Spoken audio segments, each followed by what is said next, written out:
Ada, great to see Okay. you. Thanks for making a bit of time to come and have a chat. Always appreciate that because I know you're busy.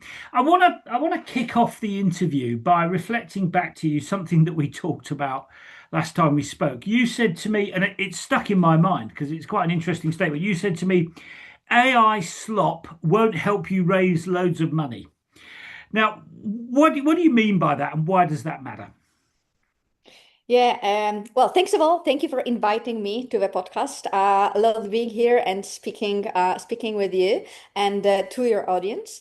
Okay, let's dive right away in, talking about AI and how it can help or how it can actually hurt founders and their fundraising journey. So I mentioned that AI slop won't help you raise funds because there is a belief that now AI can help you with Yeah. anything you're doing, and especially with fundraising, when the process is looks quite straightforward to do the research, create your pitch deck, and do the outreach to the investors. You can optimize and automate every part of it with AI, and this is what people start doing. But what's happening starting from the beginning, it's anybody can create a pitch deck in 10 minutes with Yeah. AI. That's true. It sounds great, but it actually created a massive problem. The investors inboxes are flooded with identical kind of soulless all AI generated decks because there is such a low friction to, first of all, generate the idea for a Yeah. startup, second of all, create the pitch deck for this idea, and send it by some AI to 150 different investors. The truth is that all of those presentations look the same and they don't say nothing new. You can basically use one deck for five different companies, which can be competitors. It doesn't really give you any new angle. It doesn't position you in any way that would be valuable for investors. So there is really massive amount of startups that are trying to raise funds that are actually not worth investors' attention. And because of it, I think that the filtering of a startup is changing also a little bit. Yeah. I mean, what you're saying is it might be easy to use AI to do a pitch deck, but it doesn't set you apart, does it? Yeah, absolutely. All Yeah. the presentations, they look the same. And I have to say, if you're creating your first pitch deck and you're generating it with AI, you may think that the results are amazing. But for somebody who is seeing between Hundreds of them. 50 and 100 presentations every week, they can recognize the pattern like that. And after two or three pages, then they say, oh my God, this is copy and paste from ChatGPT or another AI tool. There are many different tools that people are using, not only the LLMs, but specific for pitch deck building websites and platforms. And each of them has its own patterns. Each of them has its own standard structure of the deck and the data that it's using. And they just look the same. Like I can say that this was created by Claude, this is from Gamma, and this is from Beautiful AI. And they all look the same and they all sound the same. But it's not only about the look, because I understand that maybe as a founder, you have so many other things to do that you don't want to spend time on making your slides look beautiful. And of course, this is not the most important part. But unfortunately, people are also outsourcing to AI thinking Yeah. and creating the content and doing the research, and they are happy with the first results that they are receiving. And if you're using AI and you don't do it mindfully, you don't prompt it properly, the results that you're getting are very generic. Yeah. So tell me, what is it you're trying to do? I mean, you're trying to help with that problem, aren't you, with Pitch Deck Studio? I mean, just tell me what you're trying to achieve. I mean, because you've got a different approach to that, haven't you? Yes, absolutely. So what we do, we help startups, we help founders to stand out from the crowd, from all of the AI generated decks. How we do it. First of all, a little bit about my background, which is actually quite interesting because I come from the world of cinema. My background is actually film and TV, and this is where I learned, how to build the stories, storytelling. I learned what is a good script and what is a bad script, and how Hollywood works, which is kind of similar when you look at the processes and the structures of how movies are selected and funded to how startups are selected and funded.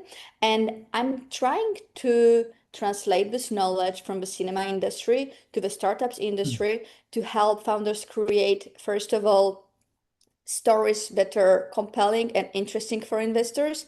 And second of all, the pitch decks that present investable companies.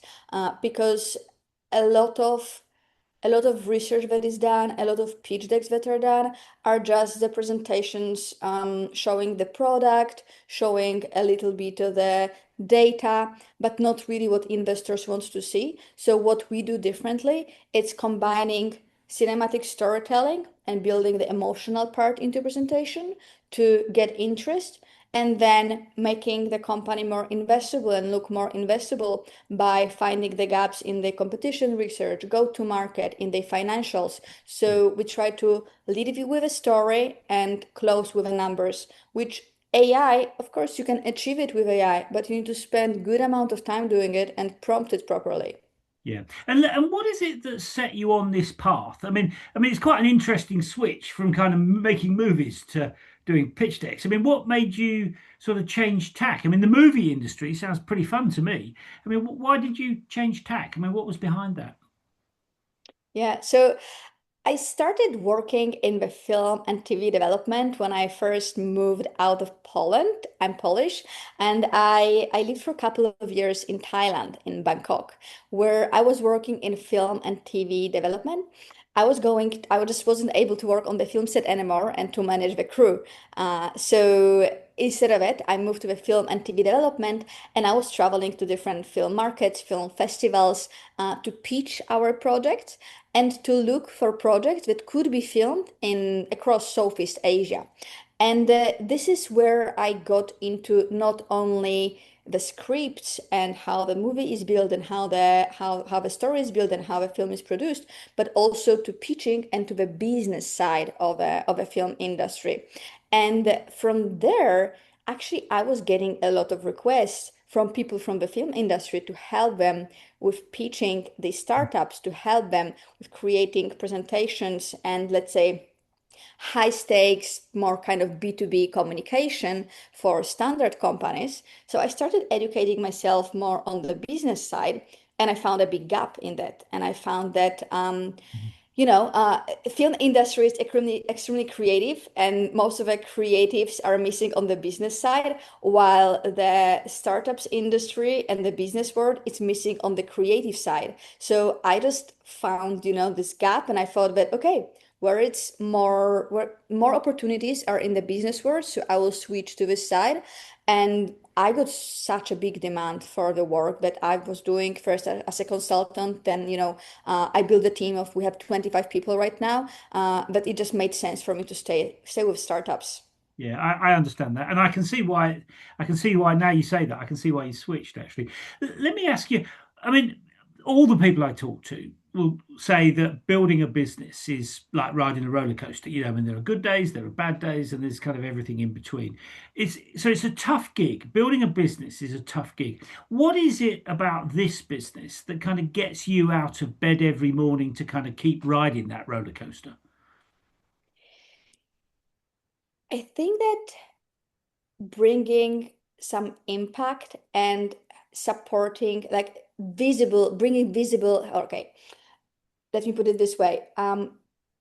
Supporting founders and supporting startups on the journey to fundraising, and you can see the results within the few months if the company made it or not. if they raise money or not. So I think that this is really rewarding for me to see all the case studies of our customers. I always kind of say that we make your vision come true, or we help to build your dreams, because we help to build the companies. That usually with fundraising steps, it's a future or a failure of a company. So if we can even a little bit be with this little puzzle to the game and help them to achieve their goals, to make their dreams come true, this is what really drives me, and what really motivates me to work and to build and to improve also our services, because the world is changing. For example, right now we are looking to introduce completely new format, which is not that much explored, which is a video pitching. Also because investors are getting overloaded with the amount of the PDS that they're receiving, and I think that to stand out, you really need to do something differently. So we want to help, to tell stories even more in an even more impactful way, and also finding the ways to help startups. This is also something what helps me when I wake up on Monday is like, okay, let's do it. Yeah, yeah, and storytelling is incredibly powerful. I mean, I've learned that myself. It's a really powerful, it's a really important thing to get right, and lots of businesses don't get it right. I mean, there's no doubt about that. So I can see why you'd be motivated by that. Let me ask you about. I mean, we started off by talking about how tech won't, sorry, AI won't help you raise money, and we talked about that a little bit. How are you using AI though in the business to help you? Okay, so we use AI on few different levels. First of all, first level, it's for our services, creating pitch decks, doing the research, doing financials. We use AI to help us with that, Mm. creating images and visuals for presentations, creating mockups. Our team is using a variety of different platforms, and to be honest, I can give you the names right now, and probably next month there will be a few other ones that we are using. The things are changing so fast. And then on the back end, I am using quite a lot of AI to, first of all, let's say in sales. So we're using different outreach platforms. We're using different AI to help us to generate content and also to make sense out of the numbers. How to close the sales calls, who to approach, what works, Yeah, what doesn't work. Then we use quite a lot of AI even to build simple apps that we use in our back end. For example, recently I built, and I love to try AI myself. So recently I built a tool that helped us to generate the bonus based on achieving or not KPIs, which is made custom made for our company, for every employer in our company. We've been using for third party companies, but they're never good enough and they're never serving exactly what we need. So with Lovable, I managed to build it within like 3-4 hours. The tool will have a beautiful UX, really good back end, and everybody in the company can use it. So yeah, we use it in many different ways, both let's say front end and back end of a company. yeah. It's about using AI in the right place, isn't it? Really, that's the thing that you're saying. Let me ask you about your personal values as the CEO. I mean, how have your values shaped the way that you've built the company? Mhm. And so I believe that you, as a founder, especially with a small team, you really, your culture and your values are your team and the company culture, because people look how you're acting and what are your priorities and why you're making Mm. this kind of or the other kind of decision, and they follow it even if it's not said or discussed Mm. loud, even if it's something that just comes from the behaviors or from the decisions that you So give make. us a practical example of the way you would use one of your values in terms of how you manage the company. Okay. So I think that one of my most important values, and I think this is also why I managed to grow the business to the point where we are right now. It's like I believe in a very high quality of products and of services. And for me, there is no half product. For me, the work that we deliver must be always incredible and top notch. And my team know that this is always priority. And if they have to make the decision of, for example, um,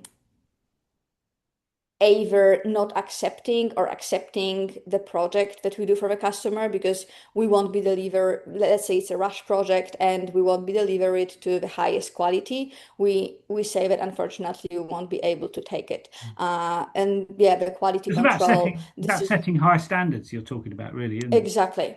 Yeah, yeah, I understand that, and I think that's a really important point, actually. When you've been, I mean, as you've built the business, I know you've been working at it a few years now. I mean, have there been any surprises along the way that kind of you thought, oh, that's interesting? You know, it's turned out a way I didn't expect it would turn out. Hmm.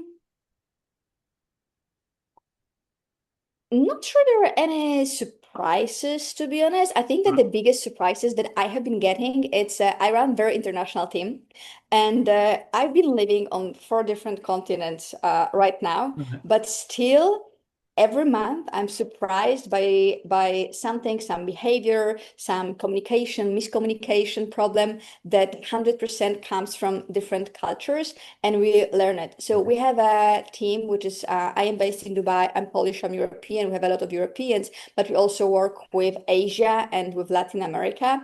And I believe that at the beginning, when I was, and we work remotely, so it's also a lot of assumptions, a lot of miscommunications that comes from messaging, that comes from working in the different time zone where you are not able to discuss directly something with your colleague, but you wait for the answer, then you reply after a few hours. So I think that the biggest surprises were like how much the cultures impact the workflow, even if, you know, we set the company culture, we set the company standards, but still everybody has a different approach to many things. And I understand by having, for example, 10 designers in Indonesia and two designers in Latin America, how differently they work and how Yeah, differently we yeah, need to approach working with them. yeah. And have there been any kind of critical moments where you've perhaps reached a fork in the road and thought, do I go that way or do I go that way? Have you had any of those kind of critical moments that have determined how you've ended up here? And I would say at some point, just before COVID, I started working on another company, which was a Right. marketing agency specializing in the film destinations. So we're promoting the destinations, means countries, regions, or places to the film industry. So they filmmakers can come and film in the place, and then thanks to that, those places, those locations can be promoted. For example, James Bond was filmed in Oman, and there are now, you know, a lot of Yeah, film yeah, tourists traveling there. So this was the agency, and I was thinking that actually I will focus all my attention and all my superpowers on building this company. And then COVID happened, and what actually what actually happened is that Pixel Studios started growing tremendously, right. and because everybody was staying home and everybody was developing the projects and that maybe were put on hold, everybody had a lot of time to work on the things, and everybody needed presentations to Mm. send the information of the projects to potential stakeholders. While the film industry and you know travel industry went all down, so I thought that my future will be film travel, but it actually became pitch decks and storytelling. Yeah, it's funny how those sorts of things turn out, isn't it? That things can be shaped by those kind of external events. Let me ask you about, you just touched on it a moment ago about your team, and you've got a team all over the place. I mean, one of the interesting challenges about managing people remotely, if you like, is keeping everyone on the front foot, keeping everyone, going in the same direction, moving forward at the whatever pace you need to be. I mean, what's your take on how you keep the business on the front foot, given that you've got people all over the place? Yeah. So what is my superpower? It's building the structures, it's Right. creating the protocols and making it easy enough for people to follow it. So I don't need to anymore micromanage. I don't need to anymore check if everybody is doing their work correctly, because they know exactly how to do it. So our operations, even though we are a small team and very international team, are very strict. And I think this really helps me to grow the business and to create repeatable processes and to stop being involved in both project management, operations, and just everyday checking what's going on with the company, because everybody knows exactly what to do. And if they don't know, they have a protocol for this. Yeah, okay. And one of the other interesting things about being a CEO, and well, I think there's a couple of things in particular. One is that, I mean, there are a lot of distractions. I mean, I find this, I get easily distracted by things. Well, that looks interesting, I'll go and do that. Or, this looks interesting, I'll go and do that. One of the jobs of the CEO is to stay focused on the right things, isn't it? To make sure that you're doing the right things, not the wrong things. How do you keep you and your team focused on the right things? I know you've talked about having protocols, but in terms of Yeah. you sort of driving the business forward, I mean, how do you work out what the right things are to focus on? Mhm. So I have to say that I keep my team extremely focused with goals, quarterly goals, monthly goals, Okay. with lots of protocols and structures. But I am personally extremely distracted.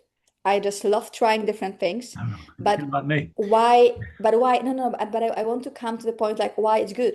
So my team knows exactly what to do. And thanks to that, we keep moving forward. And I am trying lots of different things. And if I decide, okay, this is worth introducing to the company, then I introduce it to our team and we follow new protocols or we go different directions. So But you're saying first, it gives you I the am chance to personally trying and experiment, testing. gives you the chance to Yeah, experiment. Yeah. exactly. I experiment very often. I experiment with external team outsourcing, so I don't use our in-house team. Our in-house team is focused. They grow the company, they do the project that we do in the way that we always do it. And then if with external forces, I realize, okay, this actually makes sense. We introduce it to our structures. Yeah, yeah. I mean, and I can totally see that actually, because you're creating a space to try stuff out before introducing it to the company. So I get the logic of that. So, I mean, sort of distractions.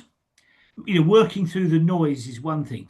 The other thing I think that's very interesting at the moment is the amount of uncertainty. I mean, we were just talking about the fact that you're living in Dubai and there's all the kind of problems in Iran, and you know, there is a huge amount of uncertainty at the moment. In the macro environment. How do you help the company deal with that level of uncertainty, working out, as it were, which horse to back? How do you deal with the uncertainty piece rather than the distraction? Mhm.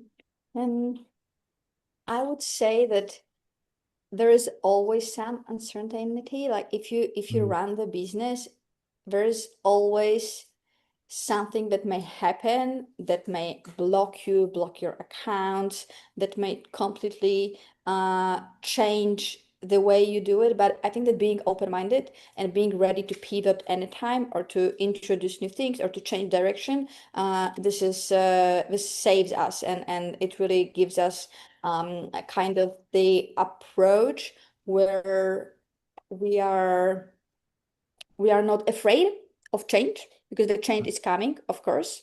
But we are thinking that we can go with the flow and keep. I'm sorry. I think that this is not the best one. Um, this will be a part to remove actually. But But sorry, I just your completely point about lost the dealing, your focus. point about your point is that it's about Yeah. being flexible, isn't it? That's what you're Yeah. dealing with Exactly. uncertainty is about being Exactly. flexible. Yeah, yeah. No, I get the logic for that. Um, and one other question that relates to that, which is, I mean, you've got a bunch of people um, that also have to deal with those changes.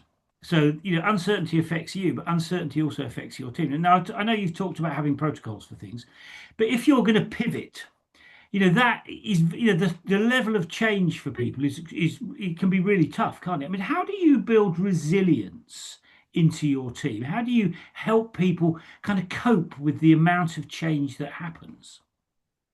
Hmm. Well, I think that I really try to protect my team from the change. And I don't scare them. I don't bring the bad news until it's seriously the bad news. I learned that you cannot control everything. You cannot control every situation. You can control only your response to it. So if I respond calmly to the things that are happening, I bring this calmness to the team as well.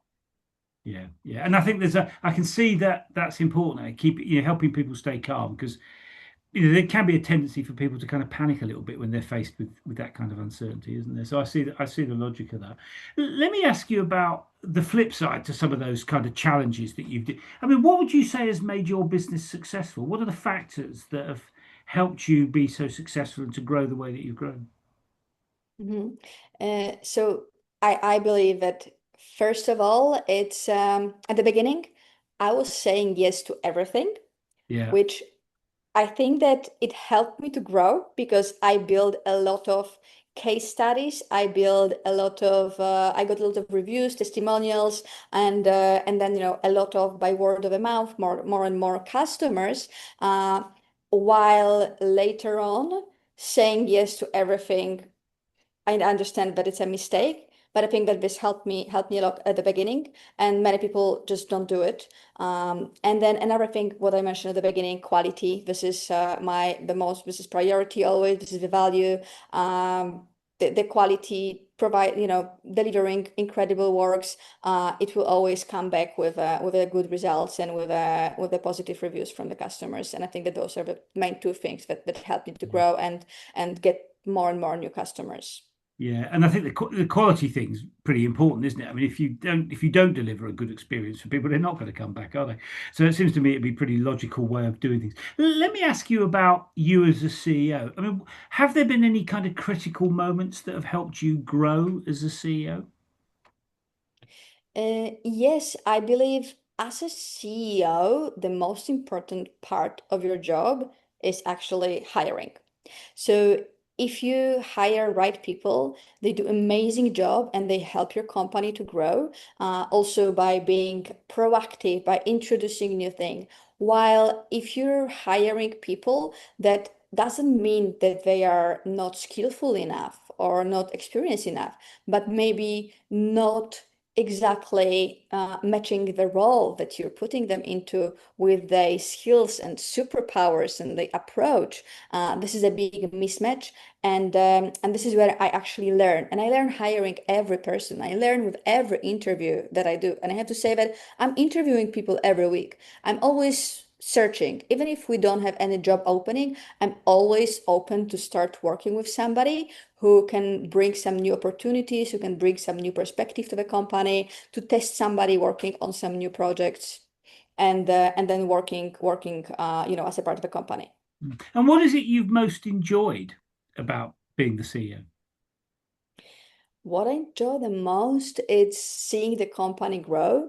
It's solving the problems. I love to solve the problems, and I think as a CEO, your main task every week is to solve the new challenges, is to things that are not working, it's to look for the new strategies. So this is what really excites me. That every week I'm working on something completely different, on something new. Lots of variety. Yeah. Yeah. And let me ask you about the flip side to that. So, what would you say is the most difficult decision you've had to make as the CEO?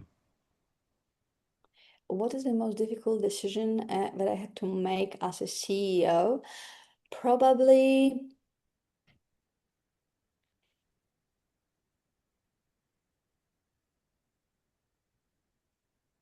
usually those decisions I may are connected with operations of the company. So I moved the business 3 times. I moved it first we were registered in Spain, then I moved it to Poland, and since 2025, last year, we are registered in Dubai. It always takes a couple of months of deciding if it will be more beneficial or actually there is another way to do things. And because it's always bringing a lot of change and a lot of challenges put together a new operations, to put together a new admin, to find new accountants, and to do things in a completely A lot different of way work, because isn't every there? single country comes with different rules, different legislations, and it may also affect how you run the business. Yeah, no, I can see that. And what did you learn from that? I learned that it's worth changing. It's Right. worth getting outside of a comfort zone of where you are and looking for the better options. Yeah, yeah, no, wise words, I think. It's very good to get out of your comfort zone, isn't it? I mean, somebody said to me, it's really important to become comfortable being uncomfortable, or words to that effect. I think there's a lot of truth in that. Let me ask you about getting it wrong, though. I mean, it's great that those things went well and that you learned about kind of dealing with discomfort. What about mistakes? I mean, what would you say is the biggest mistake that you've made? I think that the biggest mistake that I made, it's maybe at the beginning, you're carrying everything alone. So I think that there is a kind of a trap that a lot of founders fall into, like me, especially solo founders, when you don't have somebody to support you, to bounce your ideas back, where you think that you are the smartest, the strongest, the most resilient, and you can do everything by yourself. But it's actually not a strength, and you're getting really burned out. So I think that this is one of the mistakes that I was making at the beginning, and it carried on for the first few years of me running the business. So the biggest unlock from that, it was probably learning to trust other people and to believe that they also can deliver amazing work, and that someone else can be also excellent at something else that I'm not. Yeah, And it's not a weakness yeah, yeah. to give people more ownership. Yeah, no, absolutely. I mean, we have this thing in the UK about, not just working in the business, but working on the business and sort of standing back and trying to work out where to move the business forward, which is another, it's kind of what you're saying really about allowing other people to do some of the detailed things while you keep a focus on where you're going with things. I mean, it's actually pretty important that I think. Let me ask you about what you've learned from the journey. I mean, when you look back on the journey, what would you say is the most important thing that you've learned? Um, what is important? I think that I learned that actually not only my perspective it's important, but it's always worth to listen to other people. And here maybe I would like to look back to when I was talking about working with different cultures, that actually it's not only to trying it's not the best idea trying to standardize everything what you do, but sometimes understanding and looking through the lens of how other people think, decide, do things can really bring a new perspective or kind of diverse approach. And I think that this is kind of undervalued for most people. So I believe that more kind of human context, more kind of learning from each other. This is what brings real value.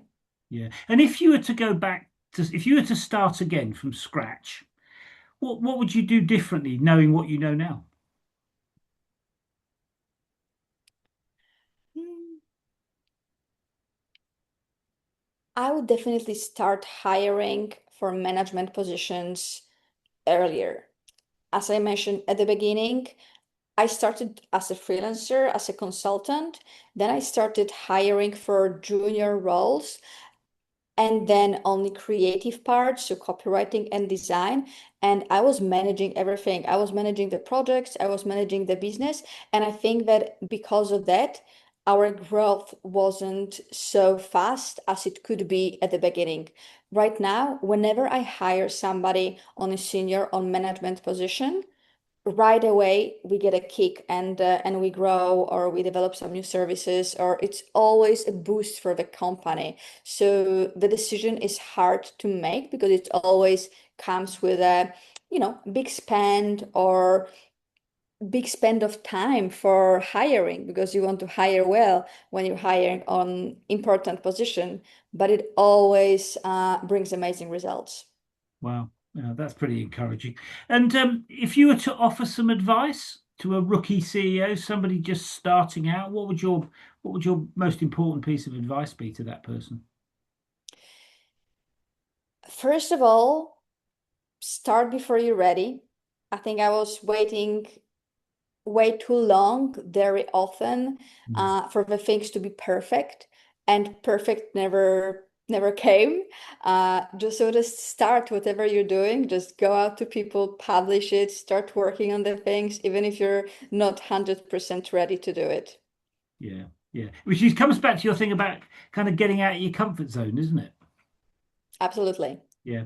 And one last question before we wind up. I mean, what is it excites you about the next leg in the journey, the next part of the journey? I mean, obviously, you've had a really interesting journey to where you've got to, done lots of interesting things and moved the company around and all the rest of it. What excites you about the stuff on the horizon? What excites me the most is actually the growth of our company and what we are turning into. Because we started as a fully creative agency or even graphic design agency, transitioning to creative agency, growing into the business consultancy slash business development firm. And right now, I'm at the point where I build pretty big ecosystem. We've been working with more than 4,500 startups and companies, Well, and I am meeting a lot of people who are either investors or incubators or startups enablers, companies or consultants or people offering different services that are able to help the startups that I am working with to grow or to raise funds. So right now, what I'm building, it's actually kind of matchmaking ecosystem. It's social, so let's say social component of everything what I build, where I can actually introduce people, give the warm introductions, and hopefully also see the results of that. So making sense out of all the connections and all the projects that we did in the past. no, and I can see why that's exciting. I mean, I think that's a really interesting. It's going to be an interesting few years doing that, I would have thought. Ada, thank you for taking a bit of time to come and talk about what you're doing. I mean, I think it's a really interesting area that you're involved in, and I think it's fascinating to hear the way that your company has evolved over time and how you've evolved as a leader. So, thank you for making a bit of time to come and talk to us, and good luck going forward. Thank you so much. Thank you for having me. And I really enjoyed the conversation. Great questions. And I hope that everybody else who was or who will be watching us will also enjoy and will get, a little piece of advice for him or herself. I'm sure they will. Thanks, Ada. Thank you. Bye bye.